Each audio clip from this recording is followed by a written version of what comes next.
संतान प्राप्ति या पुत्र प्राप्ति के लिए जन्माष्टमी की रात्रि काफ़ी शुभ रात्रि मानी जाती है। जन्माष्टमी के दिन आप जो है पुत्र प्राप्ति के लिए, संतान प्राप्ति के लिए कई उपाय कर सकते हैं और अगर आप जन्माष्टमी का व्रत रखते हैं तो काफ़ी श्रेष्ठ माना जाता है।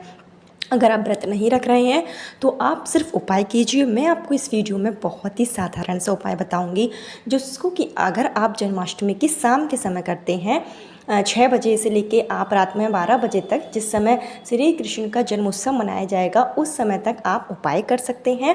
इसको करने से निश्चित ही आपकी सोनी गोद अतिशीघ्र भर जाएगी और आपको मनचाही संतान की प्राप्ति होगी। आपको बता दें कि इस बार की जो जन्माष्टमी है वो 16 अगस्त को है। 16 अगस्त शनिवार के दिन जन्माष्टमी का पावन पर्व मनाया जाएगा। सभी भक्तगण अपने अपने घरों में और मंदिरों में श्री कृष्ण का जन्मोत्सव मनाएंगे। ऐसे में यह दिन काफ़ी शुभ दिन माना जाता है। प्रभु श्री कृष्ण का जन्म जो कि विष्णु भगवान के 8वें अवतार के रूप में माने जाते हैं। ऐसे में श्री कृष्ण की आराधना करने से, लड्डू गोपाल के समक्ष उपाय करने से संतान संबंधी जो भी परेशानी होती है वो बहुत जल्दी दूर हो जाती है।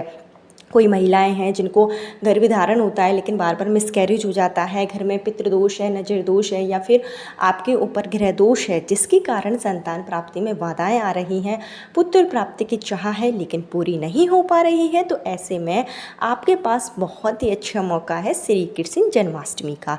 तो आपको क्या करना है कि इस दिन आप उपाय जरूर करें। निसंतान दंपति पति पत्नी मिलकर उपाय करें तो काफ़ी श्रेष्ठ माना जाएगा। उससे उनकी संतान प्राप्ति की जो कामना है वो बहुत जल्दी पूरी होगी। अगर मिलकर नहीं कर सकते तो पति या पत्नी में से कोई भी एक व्यक्ति इन उपायों को कर सकता है। किस तरीके से उपाय करेंगे, क्या चीज़ों की आवश्यकता होगी, इसकी संपूर्ण जानकारी आपको इस वीडियो में दी जाएगी। लेकिन आगे वीडियो शुरू करने से पहले हमेशा की तरह आपसे मेरा निवेदन है कि अगर अभी तक आपने मेरा चैनल धर्म ज्ञान पथ को सब्सक्राइब नहीं किया है तो चैनल को सब्सक्राइब जरूर कर लीजिए। वीडियो पसंद आए तो लाइक कीजिए और कमेंट बॉक्स में जय श्री कृष्ण राधा रानी जरूर लिखिए, जिससे कि श्री कृष्ण की कृपा से आपको मनचाही संतान की प्राप्ति अतिशीघ्र हो। आपको जो उपाय करना है वो आपको शाम के समय जन्माष्टमी के दिन करना है। इसके लिए आपके घर में लड्डू गोपाल हैं तो लड्डू गोपाल का सबसे पहले तो आप पंचामृत से अभिषेक कराएं, फिर आप गंगा जल से अभिषेक कराएं, फिर स्वच्छ जल से अभिषेक कराने के बाद में लड्डू गोपाल को एक आप चौकी लगाएं, उस पर पीले कलर का आसन बिछाकर लड्डू गोपाल को उसमें विराजित करें। अगर आपके घर में लड्डू गोपाल के लिए झूला है तो आप इस दिन लड्डू गोपाल को पालने में ज़रूर झुलाएं और लड्डू गोपाल को इस दिन चंदन से तिलक लगाकर जो है पीले कलर की पोशाक पहनाएं, पीले फूलों की माला उन्हें अर्पित करें। पीले फूलों की माला इस दिन अर्पित करना काफ़ी श्रेष्ठ माना जाता है। इसके साथ ही शुद्ध देसी घी का दीप प्रज्वलित करें और इस दिन लड्डू गोपाल को आप माखन मिश्री का भोग लगाएं। पंजीरी का भोग भी लगा सकते हैं। जो भी भोग लगाएंगे उसमें तुलसी का पत्ता जरूर शामिल करना है।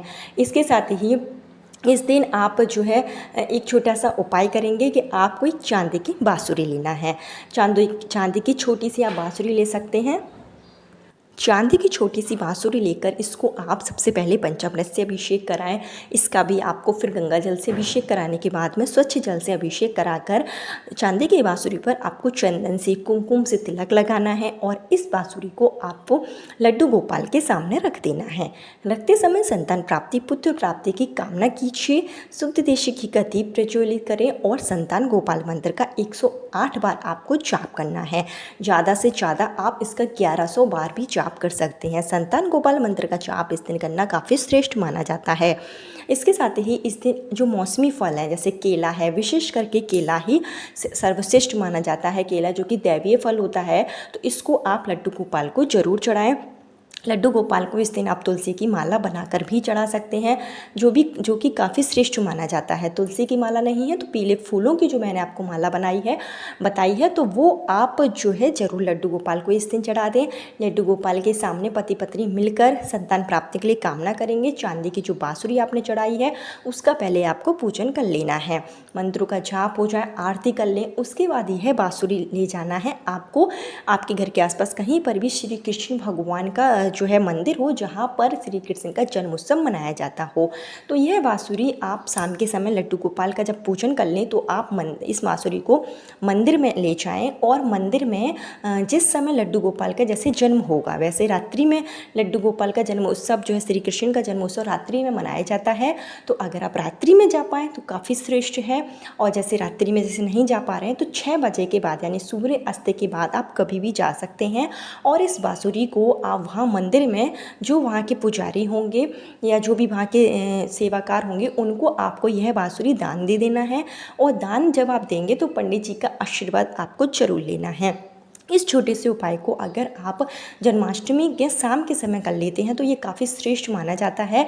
वैसे तो जन्माष्टमी का पूरा दिन ही काफ़ी श्रेष्ठ होता है। जन्माष्टमी के पूरे दिन ही मंदिरों में सजावट होती है, धूमधाम से कृष्ण जन्मोत्सव मनाया जाता है। लेकिन जिस समय श्री कृष्ण भगवान का जन्म होगा, जिस समय जो है उन जन्मोत्सव मनाया जाएगा मंदिरों में, तो वो जो समय होता है वो काफ़ी श्रेष्ठ समय माना जाता है। श्री कृष्ण जो है वो रोहिणी नक्षत्र में बुधवार के दिन रात्रि 12 बजे उनका जो है जन्म हुआ था। तो ऐसे में इस बार तो रोहिणी नक्षत्र 16 तारीख को नहीं पड़ रहा है, यह 17 तारीख को सुबह 4:30 बजे से शुरू होगा। लेकिन अष्टमी तिथि है और जो है काफ़ी शुभ नक्षत्र बन रहे हैं। इस दिन गजलक्ष्मी योग के साथ में बुधादित्य योग है, काफ़ी श्रेष्ठ योग है इस बार। तो आपको जो है उपाय, जिस समय मंदिर में आपके घर के आसपास जो भी मंदिर है, जिस समय जन्मोत्सव मनाया जाएगा उसी समय आप जो है चांदी की बांसुरी ले जाकर मंदिर में दान कर दें। और मंदिर में दान करने के बाद भी लड्डू गोपाल के सामने बैठकर आप संतान गोपाल मंत्र का जाप करेंगे। ये काफ़ी श्रेष्ठ उपाय माना जाता है। इसको आप 16 तारीख को यानी कि जन्माष्टमी के दिन शाम के समय जरूर करें। आपकी मनोकामना बहुत जल्दी पूरी होगी और मनचाही संतान की प्राप्ति आपको होगी। इसके अलावा वहाँ छोटे छोटे जो बालक होंगे उनको आप माखन मिश्री का भोग जो है प्रसाद के रूप में दें। जितने बालकों को आप माखन मिश्री खिलाएंगे उतना ही सर्वश्रेष्ठ माना जाएगा।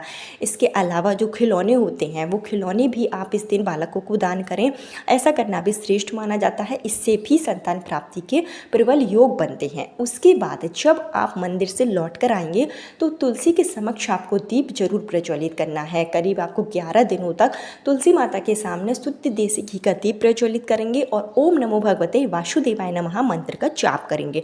तुलसी की परिक्रमा करें। तुलसी की सेवा करना काफ़ी श्रेष्ठ माना जाता है पुत्र प्राप्ति के लिए।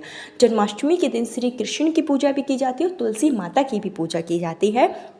तो तुलसी माता आपके घर में हैं तो तुलसी माता की पूजन जरूर करें। अगर तुलसी माता आपके घर में नहीं है या सूख गई हैं तो एक नया पौधा लाकर आप जन्माष्टमी के दिन अपने घर पर जरूर लगाएं। इससे वंश की वृद्धि होती है और पुत्र प्राप्ति के प्रबल योग बनते हैं। तो ये जो उपाय है वो आपको जन्माष्टमी के दिन जरूर करना है।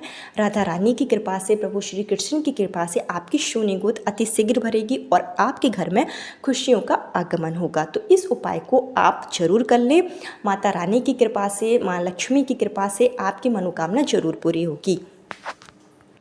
कल फिर मिलती हूँ नई वीडियो नए उपाय के साथ। जब तक के लिए जय श्री कृष्ण, राधे राधे।